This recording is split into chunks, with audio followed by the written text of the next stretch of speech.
Oi irmãos, tudo bem? Bem-vindos a mais um vídeo aqui do canal, mais um vídeo de estudo da Palavra de Deus. E hoje, continuando nosso ano bíblico, nós vamos ler o Desejado de Todas as Nações, capítulo 77, na sala de julgamento de Pilatos.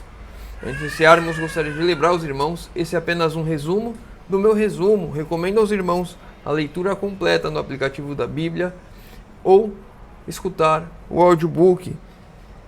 E dentro desse resumo, do meu resumo, eu ainda vou cortar algumas partes porque não vai dar para fazer naquela janela de 20 minutos que a gente tenta. Mas recomendo aos irmãos, de novo, vão lá no aplicativo, leiam o capítulo completo, escutem o audiobook, para que possam crescer espiritualmente com as lições que nós temos a tirar desse capítulo. Vamos lá.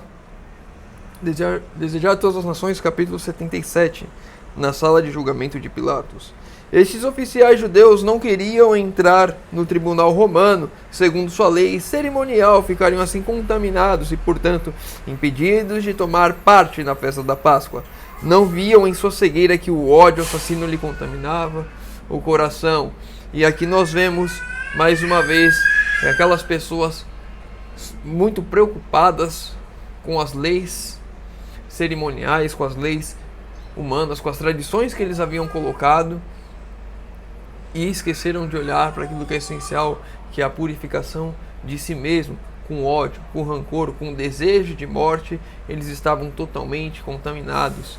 Eu e você muitas vezes estamos fazendo todos os rituais certinhos, vamos para a igreja, não nos atrasamos, mas dentro de nós guardamos aquela mágoa, aquela raiva, algum sentimento que contra o nosso irmão. E isso que tem que ser tirado, essa é a mais importante a fazermos, nos purificarmos no sangue de Cristo, pedirmos auxílio do Salvador para, de fato, transformar o nosso ser, para que esse sentimento que faz parte da natureza humana caída seja retirado de nós e que o Espírito de Cristo viva em nós. Perguntou Pilatos: que acusações trazeis contra este homem? Os sacerdotes não lhe responderam à pergunta, mas em palavras que manifestavam sua irritação disseram: se este não fosse malfeitor, não te entregaríamos. Quando os que compõem o sinédrio, os primeiros homens da nação, te trazem um homem que julgam digno de morte, haverá necessidade de pedir uma acusação contra ele? Esperavam pressionar Pilatos com o sentimento da importância deles, levando-o assim a concordar com seu pedido sem muitos preliminares. E muitas vezes, dentro da igreja, eu e você podemos cair nesse erro, ou vermos pessoas cair nesse erro de dar a carteirada: mas eu sou batizado há tantos tempos, eu sou ancião há tanto tempo, eu já fiz isso, eu já fiz aquilo. Pessoas querendo dar a carteirada dizendo como nós devemos agir ou o que devemos fazer devido à experiência que ele já teve, ou cargos que ele já teve, ou eu sou pastor e eu estou mandando e vai ser assim feito. Pessoas que, em vez de olhar para os fatos, olhar para a verdade, para a palavra, estão querendo ditar normas e como devem ser feitos, simplesmente por estarem em posição de autoridade. Devemos tomar cuidado para não cair nesse erro. De pé por trás de Pilatos, à vista de todo o pátio, ouvia Cristo os insultos, mas não respondeu nenhuma palavra a todas as falsas acusações contra ele feitas. Toda a sua atitude dava prova da inocência consciente. Ficou inabalável em face da fúria das ondas que se quebravam em torno. Era como se os violentos ímpetos da ira, erguendo-se mais e mais alto, com as vagas do clamoroso oceano, se despedaçassem ao redor, sem o tocar. No entanto, ficou mudo, mas eloquente era o silêncio. Era como se o homem exterior fosse iluminado por uma luz provinda do interior.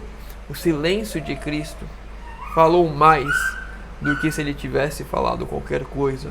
O silêncio de Cristo demonstrava tudo aquilo que ele já tinha consciência de que ele era inocente. Ele sabia o que estava fazendo e ele sabia o que estavam fazendo com ele. Muitas vezes eu e você temos de aprender com o silêncio. É mais importante ficarmos quietos do que revidarmos com palavra, por mais que estejamos certos. Querer impor, querer provar, querer isso. Muitas vezes, quando nós queremos e deixamos que saiam as palavras da nossa boca, por mais que tenhamos razão, o nosso ego, o nosso orgulho pode tomar conta de nós, querendo nos mostrar superiores ou melhores por conhecermos e fazermos a verdade. Eu e você devemos tomar cuidado com isso. Cristo ficou em silêncio diante de tantas acusações, tantas coisas ditas contra ele. Ele ficou em silêncio, que você possamos aprender essa lição. Por mais que tenhamos a verdade, por mais que estejamos certos, muitas vezes é melhor ficar em silêncio. Todas as vezes? Não, nós vimos no estudo de ontem, quando o Caifás pediu para ele falasse em nome de Deus se ele era o Cristo, e ele assim o disse. Então, devemos ter essa consciência, devemos orar para que o Espírito Santo trabalhe em nossas vidas e nos diga o momento certo de falar e o momento certo de não falar, o momento de ficar em silêncio, para que o nosso silêncio seja eloquente, ele fale por si só. Jesus não respondeu diretamente a esta pergunta, sabia que o Espírito Santo estava lutando com Pilatos e deu-lhe oportunidade de reconhecer a própria convicção. Tu dissestes isso de tu mesmo? Perguntou, ou disseram-te outros de mim? Isto era a acusação dos sacerdotes, ou o desejo de receber a luz de Cristo que motivava a pergunta de Pilatos. Pilatos perguntou se Jesus era de fato o rei dos judeus, se ele de fato era o Messias. E aí Jesus responde ele com duas perguntas: isso vem de você, ou isso é porque eles estão dizendo? Porque Pilatos, ao ver a Cristo, ao ver a atitude de Cristo, já estava sentindo dentro de si que Cristo tinha algo divino, que ele não conhecia. O Espírito Santo estava lutando na mente dele para que ele reconhecesse e aceitasse a Cristo. Pilatos compreendeu a intenção de Jesus, mas surgiu o orgulho em seu coração. Não queria reconhecer a convicção que o assaltava. Então aqui novamente o orgulho sendo a ruína do ser humano. Pilatos teve a oportunidade ali, mas o seu orgulho impediu ele de aceitar a Jesus como mestre, como salvador. Pilatos teve desejo de conhecer a verdade, seu espírito estava confundido, apegou-se ansioso às palavras do Salvador e o coração agitou-lhe num grande anelo de saber o que ele era realmente e como a poderia obter. Que é a verdade, indagou, mas não esperou a resposta. O tumulto lá fora lembrou-lhe os interesses do momento, pois os sacerdotes clamavam por ação imediata. E aqui outro ponto importante, para nós tomarmos cuidado sempre que estivermos buscando a Cristo, sempre que queremos mais de Deus, queremos aprender mais, queremos estudar mais, as coisas ao redor vão influenciar para nos tirar nosso tempo. Eu não tenho tempo de estudar a palavra, eu não tenho tempo disso, eu não tenho tempo. Essa desculpa ou esse fato acontece porque Satanás tem trabalhado para acabar com o nosso tempo de estar próximo à verdade, de buscar a verdade. E você devemos tomar cuidado com isso, porque sempre que você acha que você não tem tempo, é porque alguma coisa inútil está tomando seu tempo. Mas eu trabalho, mas eu faço isso, mas eu faço aquilo. Desculpas para colocar Deus em segundo plano. Deus tem que estar em primeiro lugar. Eu e você devemos tirar primeiro o tempo de Deus, primeiro aquilo que provém de Deus, primeiro aquilo que vai me levar a Deus, e depois as outras coisas. Se eu não tiver tempo, que seja para as outras coisas, mas Deus em primeiro lugar. Por essa altura não tinha Pilatos nenhuma ideia de condenar Jesus. Sabia que os judeus o haviam acusado, movidos por ódio e preconceito. Sabia qual era o seu dever. A justiça exigia que Jesus fosse imediatamente solto, mas Pilatos temia a má vontade do povo. Recusasse ele entregar Jesus, erguesse um tumulto, e isso ele temia enfrentar. Então aqui nós começamos a ver traços do caráter de Pilatos, um homem fraco, sabendo o que tinha que fazer, tinha medo das consequências daquilo que fosse feito, se aquilo fosse feito em sua vida. Muitas vezes, eu e você temos que tomar atitudes, temos que fazer escolhas. E se nós fizermos essas escolhas corretas, haverão consequências, mas às vezes nós temos medo de enfrentar essas consequências. Quando falamos aqui do tempo para Deus, muitas vezes eu tenho medo de separar o tempo para Deus, porque eu posso conhecer verdades que eu não quero conhecer. Se eu não as conhecer, eu serei julgado da mesma maneira como se conhecesse, porque eu negligenciei conhecer. Eu tinha a oportunidade de conhecer e assim eu rejeitei. Então eu sou julgado como se assim eu conhecesse. Eu irei conhecer verdades, terei de mudar minha vida. As minhas escolhas podem impactar a minha vida pessoal, o meu emprego, meu trabalho, meus estudos. E aí eu negligencio as coisas, as decisões que eu tenho de fazer para fazer as coisas desse mundo, com medo das coisas desse mundo, com medo das consequências. E você tem de parar de ter medo, de aceitar a Deus, de fazer as coisas de Deus por conta do mundo. Olhando compassivamente o sereno rosto do Redentor do mundo, nele leu unicamente sabedoria e pureza. Da mesma maneira que Pilatos ficou convencido de que Cristo fora acusado por malignidade e inveja. Pilatos sabia que Cristo estava sendo acusado injustamente, viu que ele não era culpado de nada daquilo que falavam, mas ainda assim ficou com medo de o acusar.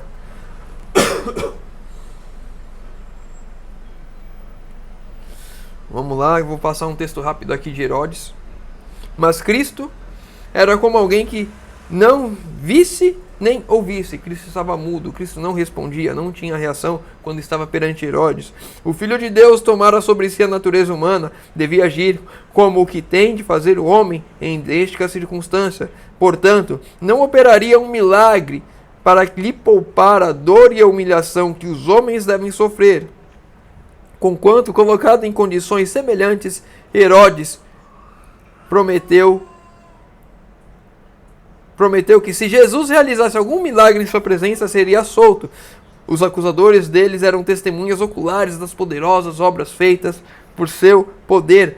O que mais temiam os acusadores de Cristo, o que eles mais temiam, era uma manifestação de seu poder. Essa manifestação se demonstraria um golpe mortal para seus planos e talvez lhe custassem a vida. Então agora aqui, Cristo podia fazer uma obra em favor dos outros, mas queria beneficiar a ele mesmo. E aí ele não o faz. Ele aceita a condenação que está sobre ele. Ele também sabia que se ele assim fizesse, ele seria solto, ele demonstraria o seu poder e poderia colocar em risco aqueles sacerdotes e aqueles principais. E ele não faz. A missão de Cristo nesse mundo não era satisfazer ociosas curiosidades. Aqui Herodes estava curioso de ver a manifestação e grandiosidade do poder de Cristo. Veio para curar os quebrantados de coração. E esse é o ponto principal da missão de Cristo aqui. Curar os quebrantados de coração, aqueles que ansiavam pela cura, mais do que física, espiritual, como nós vemos no paralítico que desceu pelo telhado. Ele sabia o que ele tinha feito para ficar naquele estado, e ele ansiava perdão por aquilo.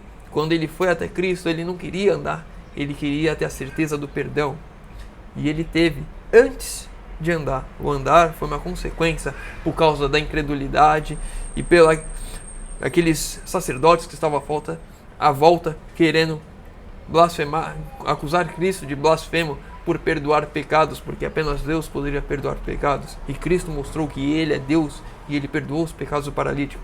E para confirmar isso, Ele ainda fez ele levantar e andar. Então aqui nós vemos a missão de Cristo: curar os quebrantados corações. Eu e você devemos quebrantar o nosso coração a Deus, para que sejamos curados das nossas faltas, para que esse pecado que habita em nós, esse pecado que quer sair, esse pecado que acariciamos, seja completamente expulso da nossa vida, seja completamente extirpado, destruído de nós, para que a nossa vida de fato seja transformada pelo trabalho do Espírito Santo em nós. Mas temos de quebrantar os nossos corações a Cristo, e Ele vai nos curar. Cristo poderia ter dirigido a Herodes palavras que penetrariam nos ouvidos do endurecido rei. Podê-lo ia haver sacudido com temor e tremor pela exposição de toda a iniquidade de sua vida e do terror de seu próximo fim. Mas o silêncio de Cristo era a mais severa repreensão que lhe poderia ter ministrado. E aqui novamente nós vemos o silêncio de Cristo. Muitas vezes eu e você queremos ficar sim repreendendo, e talvez isso seja um ponto de falha meu e de alguns outros irmãos, de repreenderem, de mostrar os erros de alguns irmãos, não no sentido de julgar, mas no sentido de admoestar, no sentido de converter esses irmãos. Mas alguns irmãos seriam muito mais impactados, não pela amostra do pecado. Normalmente a gente age nesse ímpeto de repreender, porque talvez fosse uma coisa que seria melhor para nós. Se eu estivesse naquele lugar, eu gostaria de ser repreendido. Se eu estivesse errando, eu gostaria que o Senhor, ou que alguém me repreendesse, para que eu visse os meus maus caminhos e me convertesse. Mas algumas pessoas, principalmente aqueles que estão com o coração endurecido, que não vão mudar, que não querem mudar, para essas pessoas, muitas vezes, o silêncio é a maior repreensão. Os soldados romanos juntaram-se nestes ultrajes, tudo quanto ímpios, corruptos soldados, ajudados por Herodes e os dignatários judeus podiam instigar, foi acumulado sobre o Salvador.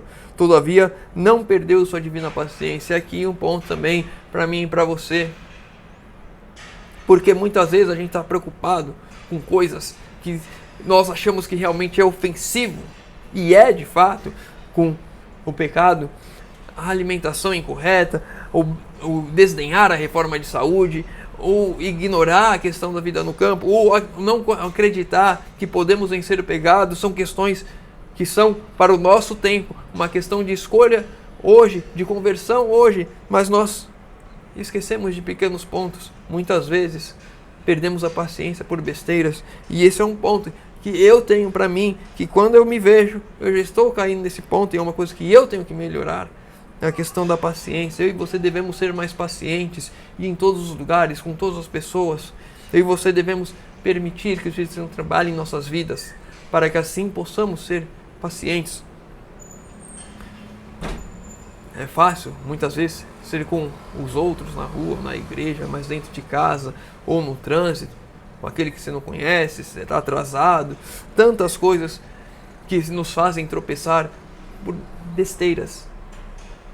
Literalmente besteiras. Eu e você devemos tomar cuidado com tudo, porque estamos tropeçando. As nossas falhas serão aquelas mais bobinhas. Quanto mais nós crescemos espiritualmente, quanto mais nós estudamos, mais nós olhamos para essas pequenas faltas que nós cometemos. Isso quanto mais nos angustia, nos incomoda, nos atrapalha.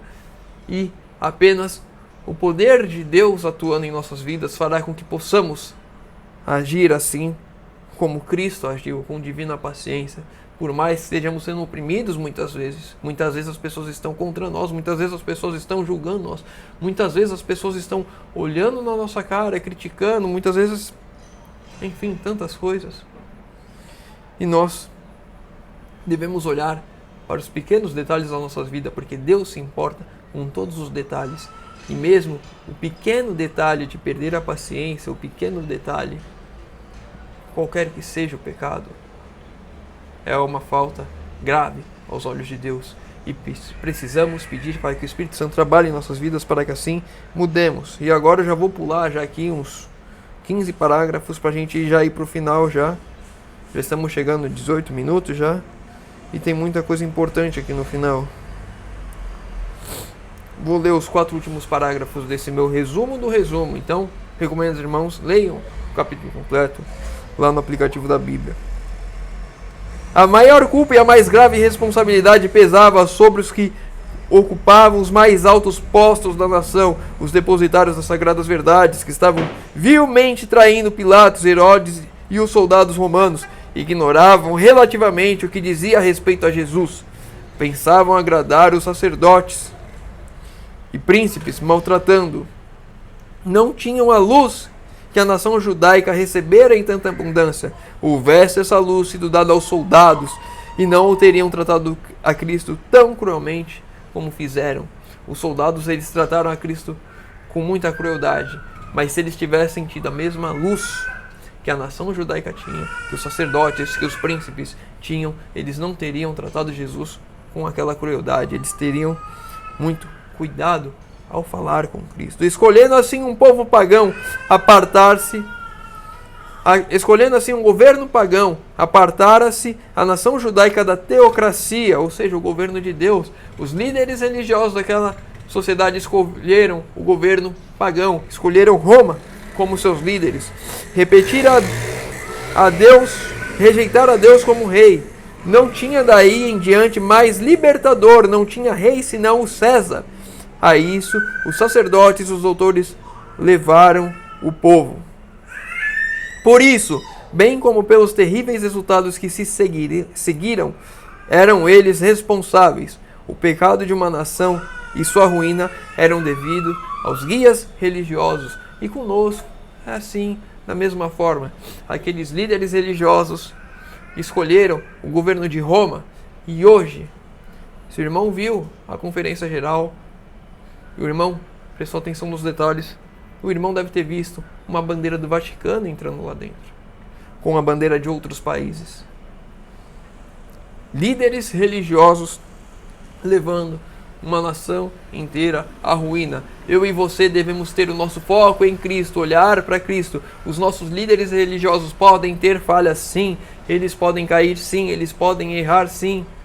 Mas não devemos ser guiados como ovelhas por esses pastores que podem ser lobos em pele de cordeiro. Devemos ser guiados pela palavra. A igreja é a igreja verdadeira? Sim. A igreja remanescente? Sim. A igreja que tem a verdade? Sim.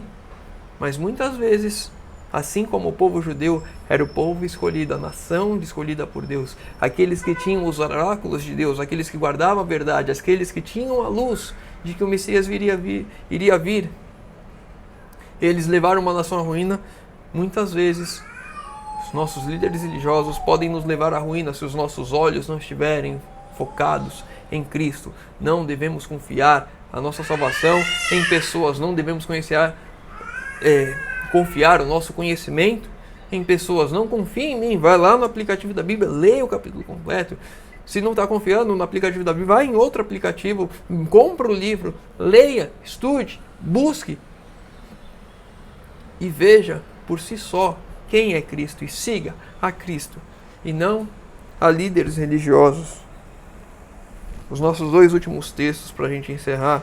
Pilatos anelava libertar a Jesus, viu, porém, que não podia fazer isso e conservar ainda a sua posição e honra. De preferência, perder seu poder no mundo, escolheu sacrificar uma vida inocente. E quantas pessoas, por conta da sua vida aqui, para não sacrificar o seu conforto, a sua comodidade, o seu status, os seus cargos na igreja, aceitam as coisas que o mundo vai propondo e está tudo certo. Minha esposa me mandou um vídeo recente de um batismo da nossa igreja, infelizmente. A pessoa se batizava em luzes e parecia um show, um espetáculo. Isso não é aquilo que esperamos dentro da igreja. Ah, mas não era dentro da igreja. Isso não é o que esperamos dentro do povo de Deus, dentro de um culto prestado ao verdadeiro Deus. Luzes, shows e parecendo um show do mundo qualquer. Isso não é aquilo que Deus espera de nós. Não foi o que Deus ensinou a nós. Ah, mas assim a gente vai afastar os jovens. Se o jovem não se atrair a Cristo, por quem Cristo é, por aquilo que Cristo fez, então ele que continue no mundo. Eu não preciso mudar a igreja, eu não preciso mudar quem Cristo é para atrair as pessoas. Tudo aquilo que Cristo fez já é o suficiente para nós. A consciência e o dever apontavam um caminho, e o interesse egoísta indicava outro. A corrente dirige-se vagarosamente para o lado errado, e aquele que transgride com o mal é arrebatado para a espessa treva de culpa. Aquele que transgride com o mal, transige com o mal, aquele que aceita o mal, aquele que não rejeita o mal, é arrebatado pela espessa treva de culpa. A culpa também recaiu sobre Pilatos. Não adianta ele ter feito aquele gesto de lavar as mãos. Ele também era culpado pela sua fraqueza de não ter tomado uma posição ao lado do que Cristo, ao lado de Cristo, ao lado da verdade, ao lado daquilo que era justo. Se ele tivesse sim tomado a posição de não aceitar a Cristo, Cristo iria morrer de alguma outra forma. Crucificado ainda, mas não seria ele o culpado de ter feito e tomado aquela decisão. O último texto para a gente encerrar. Pilatos cedeu às exigências da turba. A arriscar sua posição, preferiu entregar Jesus para ser crucificado. A despeito de suas precauções, porém, exatamente o que temia lhe sobreveio mais tarde. Tiraram-lhe as honras, apearam-no do seu alto posto e, aguilhoado pelo remorso e orgulho ferido, pôs ter uma própria vida, não muito depois da crucificação de Cristo. Pilatos, pela sua posição, para evitar temer o futuro, de tomar uma decisão de fazer aquilo que é certo, de tomar a decisão de inocentar a Jesus, de por ele próprio não crucificar a Cristo, por ter medo disso ele crucificou a Jesus, e ainda assim, pouco tempo depois, tudo aquilo que ele temia aconteceu sobre si. Assim todos quanto transgridem com o pecado só conseguirão tristeza e ruína. Se você está condescendendo com o pecado, o que você está atraindo sobre si é tristeza e ruína. Eu e você devemos tomar uma posição ao lado de Deus hoje, pedir e clamar para que o Espírito Santo trabalhe em nossas vidas hoje, para que assim, hoje, a nossa decisão seja tomada de estarmos ao lado de Cristo.